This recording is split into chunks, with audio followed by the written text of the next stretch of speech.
svefnvenjur nemenda í 4. til 7. bekk. Við vildum kanna hvort að tengsl væru á milli svefnlengdar og þess hvernig nemendur upplifi daginn sinn í skólanum. Þetta efni var valið vegna þess hve auðvelt að mæla tíma sem nemendur eyða í svefn. Viðfangsefni voru nemendur í 4. til 7. bekk við grunnskólann á Ísafirði. Haft var samband við foreldrafélag GÍ og fengu leyfi til að setja inn leik af spurningakönnun inn á Facebook-síðu foreldrafélagsins. Rannsóknarspurning og markmið. Rannsóknarspurning: hvernig hefur svefnlengd áhrif á einbeitingu, hegðun og líðan nemenda í 4. til 7. bekk? Markmið: að skoða tengsl milli svefns, líðanar og einbeitingar. Að auka skilning kennara og foreldra á áhrifum svefnánæmi barna. Að bera saman svefnvenjur nemenda við ráðleggingar landlæknis. Að leggja grunn að frekari rannsóknum á tengslum svefn og hegðunar. Aðferðin okkar. Rannsóknin byggði á megindlegri aðferð eða spurningakönnun. Þátttakendur voru 20 nemendur í 4. til 7. bekk í grunnskóla. Spurningalistinn innihélt 9 spurningar svefn, líðan og einbeitingu. Þátttaka nemenda var sjálfviljug, svör voru nafnlaus og fullum trúnaði var heitið. Samþykki var fengið hjá foreldrum og kennurum áður en könnunin fór fram. En við ákváðum að nota megindlega aðferð þar sem við vildum safna tölulegum gögnum svefnvenjur og líðan nemenda. Spurningakönnun var því besti kosturinn til að fá svör frá mörgum nemendum á stuttum tíma. Greining gagna og úrvinnsla. Svörin voru greind með einfaldri lýsandi tölfræði. Við skoðuðum tengsl milli svefnlengdar og upplifun nemenda á einbeitingu og hegðun. Í heildina svöruðu 20 nemendur könnuninni sem var nafnlaus. Þar af voru 64,7% drengir og 35,3% stúlkur.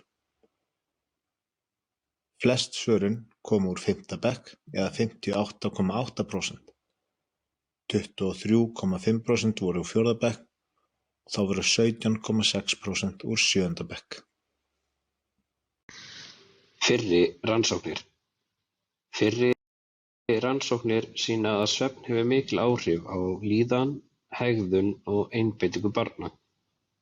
Samkvæmt Guðrúnu Kristjánsdóttur og samstarfsfólki hefur svefn bein áhrif á hvernig börn haga sér og hvernig þeim líður. Rannsókn Huldu Maríu Albertsdóttur og Marquez bendi til að börn sem sofa minna upplifi meiri þreytu og kvíða.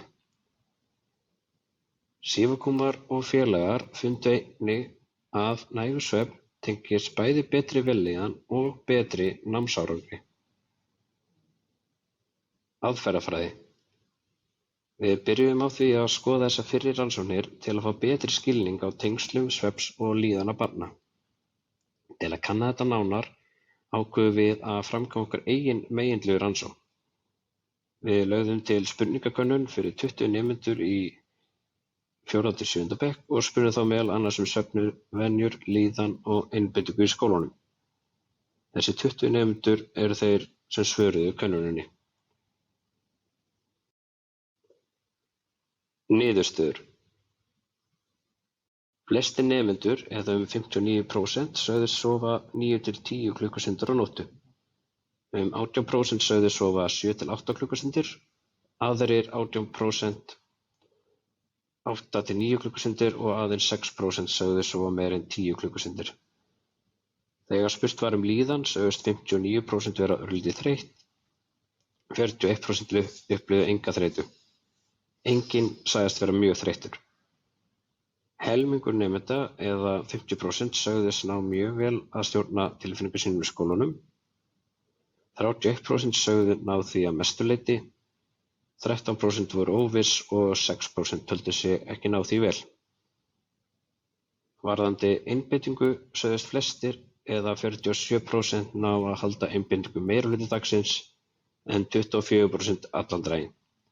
18% sögðu að þau ná að halda einbeitingu að einhverju leyti og 12% alls ekki. Það kom í ljós að þeir sem sofa minna en 9 klukkustundir virtust eiga erfiðara með að halda einbeitingu út daginn. Að lokum sögðust flest börn, eða 77%, ekki nota samfélagsmiðla.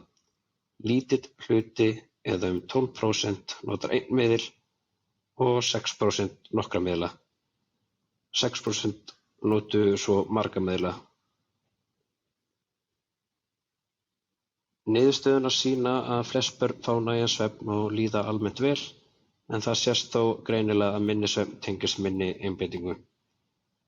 Þetta styður það sem fyrri rannsóknir hafa sýnt og að nægur svefn er mikilvægur fyrir líðan, hegðun og árangur barna í skólanum. Það væri því áhugavert að skoða þetta frekar í stærra úrtaki og sjá hvort svipuð mynstur komi fram.